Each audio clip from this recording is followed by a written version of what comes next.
Hansel and Gretel. Once upon a time, there were two little children named Hansel and Gretel. They lived with their father and stepmother in a small cottage near the forest.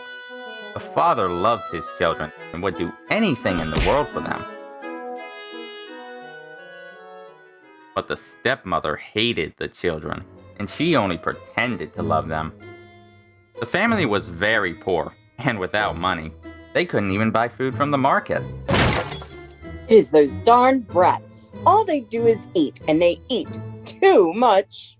She wanted to get rid of the children, so that she and the father would not have to share their food with anyone. The stepmother then looked at the father sleeping on the one rugged bed they had. Well, if he isn't going to do something about them, then I will. Come along. We must go out and collect wooden berries for your father.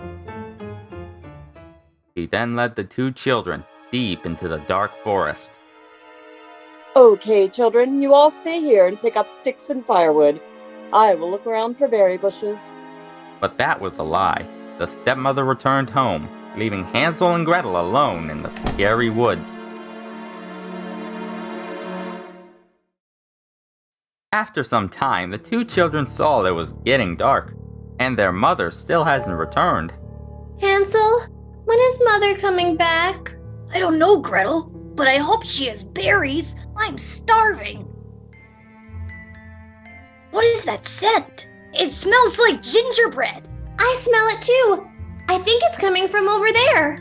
The delicious scent led them to an opening in the woods, and in the middle was a house made of gingerbread walls. The roof was made of cake, and was decorated in candy. The two children couldn't help themselves as they ran over to the house and started pulling out pieces to eat. Is someone out there nibbling on my house? The front door opens and it was an old witch that came out of the gingerbread home. Oh, we didn't know anyone lived here, and Yes, we're so hungry. starving, and this We're was the so only sorry, food we ma'am. could find. Oh, silly children. If it's food you're after, then all you had to do was ask. Come on in. I was just about to cook dinner. Hansel and Gretel rushed past the witch and into the house. The two children sat at the table, already prepared to eat. My, quite eager you are. I haven't even started cooking. What is for dinner, if I may ask? Your dinner. That sounds delicious. Wait, what? How lovely it was for you to come along. I was getting rather peckish myself. And for you, dearie. I have been in need of a servant to help around the house. The evil witch then turned on the oven, preparing to cook the boy. As dinner was getting ready, Hansel noticed that there was also a swan cage next to him. Quack. The swan starts flapping his wings and causing a commotion. Quiet down, you! I can cook 2 meals if I wanted! While the witch was distracted, Gretel noticed she had dropped the keys to the cages. Enough! I'm hungry. Little girl, check if the oven is hot enough. Gretel opened the door to see a roaring fire. This gave her an idea. What are you yelling for? A ghost! It's in the fire! A ghost! Get out of my oven, Casper! As the witch bent over and looked into the oven, Hansel quickly opened his cage and snuck up from behind. Wait a minute! Ghosts don't exist!